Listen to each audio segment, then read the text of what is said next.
둘이 합하여 둘이 한 몸 벌거벗었으나 부끄러움 없는 알몸, 이렇게 명령해 주셔서 고마워요 하나님. 오늘 받은 질문은 목사님, 연애를 어떻게 해야 하나요? 입니다.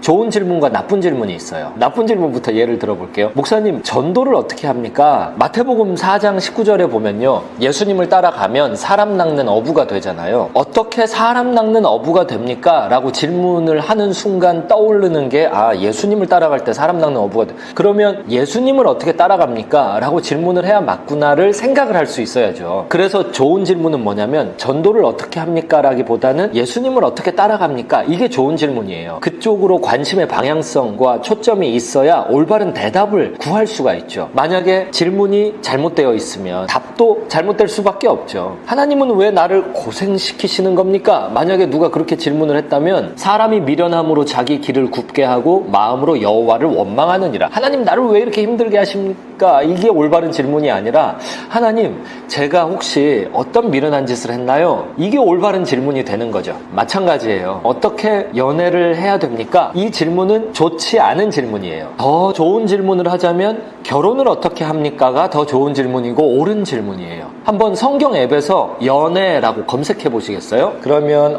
에스겔서 23장에 연애가 몰려있네요. 그 내용을 한번 볼까요? 에스겔 23장 9절, 그러므로 내가 그를 그의 정든 자 곧 그가 연애하는 아수르 사람의 손에 넘겼더니, 이거 그 오홀라와 오홀리바라는 이스라엘을 대표하는 음녀들을 이야기하고 있거든요. 근데 여기서 말하는 이 연애, 이게 좋은 이야기가 아니에요. 이거 행음하는 연애를 이야기하는 거예요. 그가 아수르 사람들 가운데 잘생긴 그 모든 자들과 행음하고 누구를 연애하든지, 연애는 다 이런 식으로 나와요. 성경에서 지금 개역 개정판에서 연애를 검색했을 때 에스겔 23장에 몰려있는 연애 외에 뭐 다른 거 검색되는 거 없잖아요. 연애가 다 이렇게 부정적인 의미로 쓰여 있어요. 그럼요, 목사님, 연애를 어떻게 합니까? 가 좋은 질문이 아니라 결혼을 어떻게 합니까? 이게 좋은 질문이라면 그건 왜 그런 겁니까? 이거를 한번 얘기해 볼게요. 성경에서는 연애를 지지하지 않습니다. 성경에서는 결혼을 지지합니다. 사실 연애라는 게 생긴 것이 얼마 안 됐어요. 최근 한 100년 사이의 일이에요. 그 전에는 오늘날 우리가 아는 이 연애가 존재하지 않았어요. 변하지 않는 것과 변하는 것이 있죠. 그런데 우리가 끊임없이 질문을 해대는 게 뭐냐면, 변하는 데서 나온 질문을 가지고 변하는 것을 향해서 질문을 합니다. 그러면 질문을 해도 소용이 없어요. 답을 얻는 순간 또 변할 것이니까 그 답이 허무해지죠. 우리가 질문을 할 때 비록 변화무쌍한 것에서 나온 질문을 할지언정 질문의 대상이 변하지 않는 것이어야 합니다. 그래야 답을 얻었을 때 그게 답으로서 존재할 수가 있죠. 성경, 변하지 않는 것입니다. 우리는 질문을 성경에 해야 됩니다. 연애를 어떻게 해야 됩니까? 라고 질문하는 것을 가지고 제가 대답을 뭘 갖고 하겠어요? 성경 가지고 할 거 아닙니까? 답을 하려고 봤더니 성경이 연애를 지지하지 않더라. 연애라는 표현 자체는 성경에 부정적인 것, 행음할 때 쓰는 것으로 특히 에스겔서 23장에서만 집중적으로 몰려서 개역 개정 성경 버전에 나와 있더라. 제가 그것을 먼저 말씀드렸어요. 그러면 성경에서 결혼을 어떻게 봅니까? 성경에서 결혼을 어떻게 하라고 이야기합니까? 이 질문이 옳은데 그 질문 가지고 대화를 해보자면, 예술품과 예술가에 대한 비유를 제가 먼저 들고 싶어요. 예술 작품 하나를 이해하려고 한다면 이 예술가가 누군지를 이해하면 더 이해가 쉬울 것입니다. 결혼이라는 작품이 있어요. 그것을 이해하고 어떻게 진행해야 되는지 알려면 이걸 누가 만드셨는지를 알아야 됩니다. 결혼,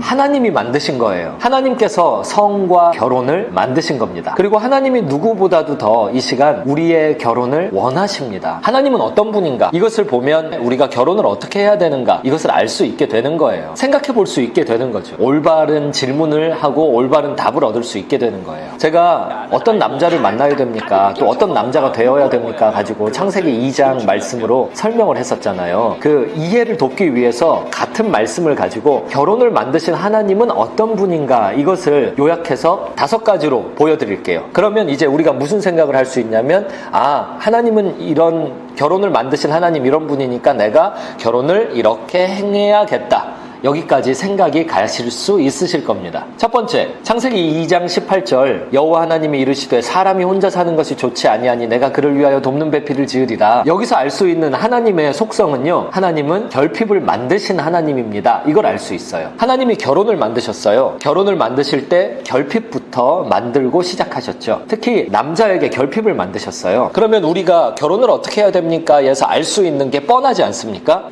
나에게 결핍이 있구나. 이것을 사실을 인정하고 받아들이고 거기에서 출발하는 것입니다. 이것도 예를 들어 드릴게요. 많은 청년들이 그래요. 목사님, 저는 연애세포가 죽어버렸어요. 저 누구 소개해주지 마세요. 저는 이대로 그냥 혼자 지낼래요. 혼자 사는 게 좋아요. 혼자 여행 다니고 혼자 오락하고 혼자 축구하고 혼자 쇼핑 다니고 그냥 이렇게 연애세포가 결혼 안 합니다. 결혼 못 합니다. 이런 청년들이 많아요. 근데 이게 어떤 상태냐면 자기 자신이 가지고 있는 결핍을 인정하지 않는 태도입니다. 분명히 하나님은 어떤 하나님이냐? 결혼을 만드신 하나님, 결핍을 창조하시고 결혼을 시작하신 하나님이에요. 그러면 내가 결혼할 수 없는 상태, 이거 결핍의 상태거든요. 이 상태를 내가 겸허히 받아들여야 돼요. 내가 결핍이 있구나. 나는 결혼을 안 하는 상태, 못 하는 상태, 연애 세포가 죽은 상태구나. 그러면 이제 여기서부터 출발해서 내가 결혼을 추구해야겠다로 가는 것이 맞습니다. 만약에 연애 세포가 죽었다. 예수의 이름으로 회개하고 부활시키면 될 거 아닙니까? 그 결핍을 우리가 어떻게 사용할 것입니까? 이렇게 가야지. 결핍이 있기 때문에 결혼 안 합니다. 못 합니다. 끝내버립니다. 이렇게 하면 안 되는 거예요. 욕구 자체를 한번 생각해 볼까요? 결혼을 추구하는 결핍의 내용 있잖아요. 그 결핍은요, 악한 거 아니에요. 그 중립적인 것도 아니에요. 하나님이 만들어주신 거예요. 선한 거예요. 성적인 욕구, 선한 거예요. 그런데 이것을 악용하는 게 문제예요. 성적인 욕구, 이거 결핍 상태잖아요. 이것을 채우기 위해서 노력하는 방향이 하나님의 목적과 디자인에 일치하면 돼요. 그게 선용하는 거예요. 내가 결핍돼 있으니까 그 결핍의 에너지를 가지고 결혼을 포기하는 게 아니라 결혼을 추구하는 데 에너지원으로 써버리면 되는 일이에요. 많은 사람들이 욕구를 악하다라고 생각하면서 악한 데만 써요. 근데 이 욕구 하나님이 주신 거거든요. 악한 데 쓰니까 욕구 자체가 악해지는 거예요. 하나님이 주신 욕구를 선한 데 쓰면 그 욕구 자체가 선용됨으로써 선한 목적을 이루게 되죠. 결혼을 추구하는 그 결핍의 상태, 욕구의 상태, 그것도 마찬가지입니다. 결핍을 창조하신 하나님이라는 사실에서 우리가 알 수 있는 거죠. 이게 결혼하는 방법이에요. 또 하나, 창세기 2장 19절, 결핍을 깨닫게 하시는 하나님이에요. 안경 좀 가져올게요. 40대 중반이 되기 전에 열심히 책 읽으시기 바랍니다. 아우, 잘 보인다. 창세기 2장 18절에서 돕는 배필 이야기 나오고, 그 다음에 동물 이름 짓기 나오고, 그 다음에 돕는 배필 이야기 나옵니다. 성경 문학적 구조 자체가 A, B, A 이렇게 돼 있으면 A는 B랑 관련이 있다라는 뜻이에요. 돕는 배필은 동물 이름 짓기랑 관련이 있다라는 뜻이에요. 그러면 동물 이름 짓기를 통해서 아담이 어떻게 돕는 배필, 이게 무슨 상관이냐? 추측해 볼 수 있죠. 맥락상. 동물 이름을 지으면서 아담은 내가 결핍의 상태구나, 요것을 스스로 깨닫게 됩니다. 하나님이 그렇게 유도하시고 인도하셨죠. 하나님이 갖고 계신 생각, 남자는 혼자 있는 게 좋지 않아, 결핍이 있어. 그 다음에 남자가 스스로 동물 이름 짓기 하면서 나는 결핍이 있는 존재구나, 혼자 있구나, 외롭구나, 이걸 깨닫게 됐죠. 여기서 하나님의 속성을 알 수 있어요. 결혼을 지어가시는 하나님의 속성, 결핍을 주셨을 뿐만 아니라 그걸 스스로 깨닫게 하시는 하나님이세요. 그런 하나님을 보면서 우리가 해야 되는 일이 뭐냐? 동물 이름 짓기 과제를 잘 수행하는 겁니다. 우리가 인생을 경험할 때, 특히 어려움을 통과할 때 외로움을 느낍니다. 내가 혼자 있다라는 것을 알게 되죠. 그 외로움은 고통이에요. 그런데 그거 자체가 결혼에 합당한 인격체로 성장하는 과정이 됩니다. 내가 정말 혼자 있으면서 와, 힘들다, 우와, 외롭다, 이거를 경험해야 됩니다. 그 경험을 잘 해야 됩니다. 대부분의 청년들이,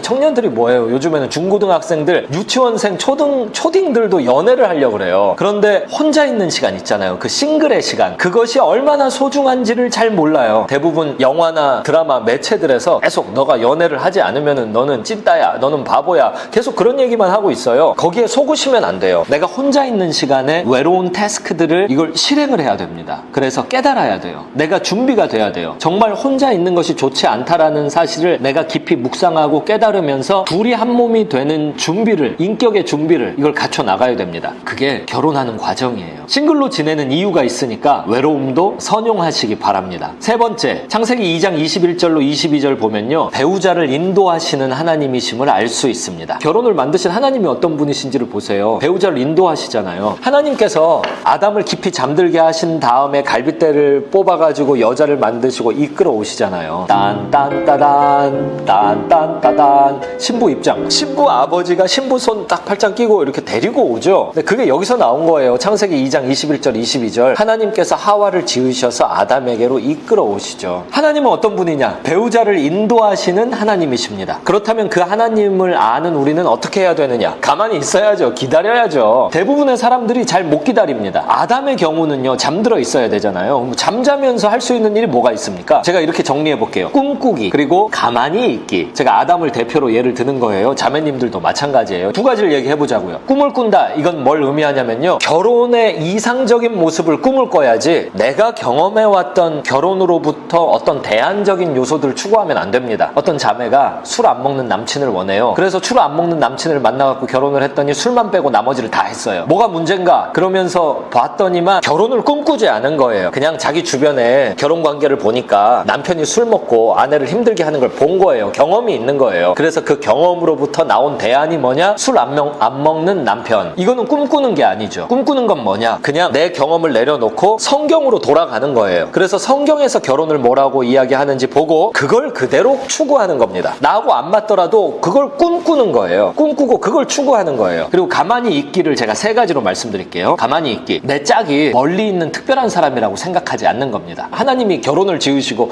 그 결혼을 하나님이 원하시는데 이 소중한 배우자감을 하나님께서 예를 들면 지구 반대편 어디 남미 어떤 나라에 페루에다가 숨겨놓으시고 찾아봐라 그러시겠냐고요. 하나님께서는 반드시 가까운 곳에 찾기 쉽게 놔두시고 이끌어오고 계셔요. 그러면 내가 뭘 해야 되냐면 결혼을 특별한 일로 대하지 않는 태도가 있어야 돼요. 그게 가만히 있는 거예요. 멀리 있는 특별한 사람이 아니라 지금 내 주변에서 쉽게 만날 수 있는 평범한 사람이라는 태도, 생각을 갖고 있어야 됩니다. 가만히 있기에 또 하나의 모습은요, 주어진 흐름을 따라가기예요. 현실 속에 들어가서 살기예요. 내가 속해 있는 사회 속에서 누군가가 이성들 중에 나의 배우자감이 있을 것이다 라는 평범한 태도를 갖는 거예요. 흔히들 그러죠. 특히 모태신앙. 한 교회에서 오래 신앙생활을 같이 하면 우리 교회에선 절대 나의 결혼 배우자가 없을 것입니다. 이렇게 평범해서는 안 됩니다. 뭐 이렇게 얘기하. 나중에 특별한 사람도 결혼해서 살다 보면 다 평범해집니다. 평범하다. 그것이 가만히 있기에 두 번째 모습이고, 가만히 있기에 세 번째 모습은요, 기다림입니다. 하나님이 이끌어 오실 때까지 잘 기다릴 줄 알아야 돼요. 이것도 예를 들어 드릴게요. 형제님들이 마음에 드는 자매를 그 주변에서 지금 여기에서 평범하게 발견했어요. 그 다음에 꼭 이걸 망치는 경우가 많아요. 프로포즈를 너무 빨리 해요. 자매가 내 이름도 몰라요. 근데 가가지고 여자요, 난 너랑 결혼하고 싶다. 그러면 놀라서 도망갑니다. 너무 덤비지 마세요. 그렇다고 해서 또 너무 늦게 프로포즈해서도 안 되겠죠. 타이밍이 적당해야겠죠. 기다림의 미학이에요. 기다릴 줄 아는 사람은 기회를 엿봅니다.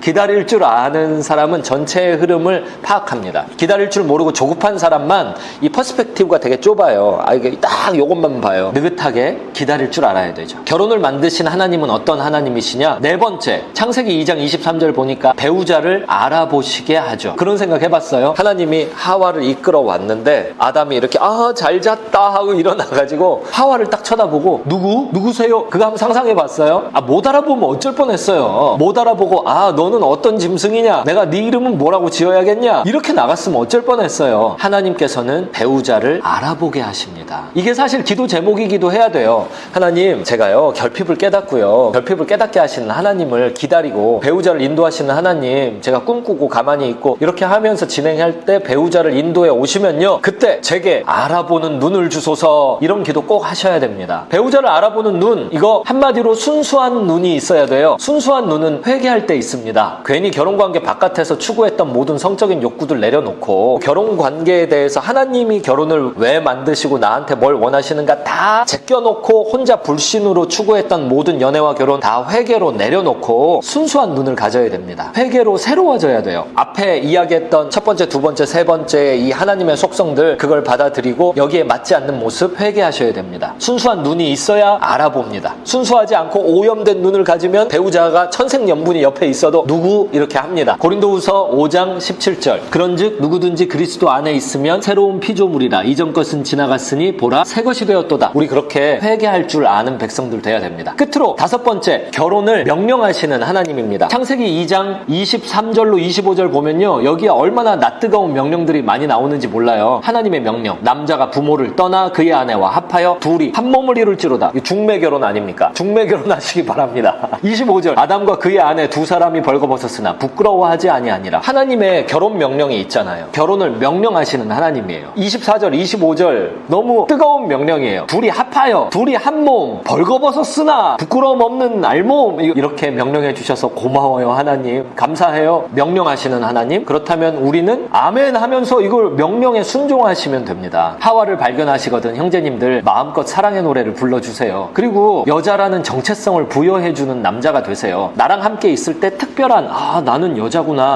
나는 나의 성이 너무 좋다, 이렇게 갈 수 있는 상태를 자꾸 만들어주세요. 자매님들, 형제님들이 다가와서 사랑의 세레나데를 부를 때 토하지만 마시고 노라고만 얘기하지 마시고 일단 노래를 끝까지나 한번 들어봐 보세요. 누가 좀 나를 알아보면은 야 너는 내 뼈 중에 뼈야, 살 중에 살, 그러면 좀 감사원금도 하고 주여 감사합니다, 드디어 때가 왔나요? 그런데 이 남자가 너무 결핍이 심한데요, 정말인가요? 좀 그런 태도 한번 진행해 보시자고요. 그리고 또 둘이 한 몸이 될 준비, 그것을 해야죠. 하나님이 이렇게 명령하셨기 때문이에요. 이렇게 5가지로 정리해 드렸어요. 정리합니다. 목사님, 연애를 어떻게 합니까? 제가 대답했어요. 질문이 올바르지 않습니다. 올바른 성경적 질문은 결혼을 어떻게 합니까? 입니다. 그 질문에 대해서 대답을 하기 위해 결혼을 만드신 하나님의 속성을 먼저 5가지로 정리해 드렸고요. 각각의 속성에 대해서 우리가 어떻게 반응해야 되는지 설명해 드렸습니다. 여기까지였어요. 여러분들의 연애와 결혼을 응원합니다. 여보 보고 싶다, 집에 갈까 땡땡이 치고.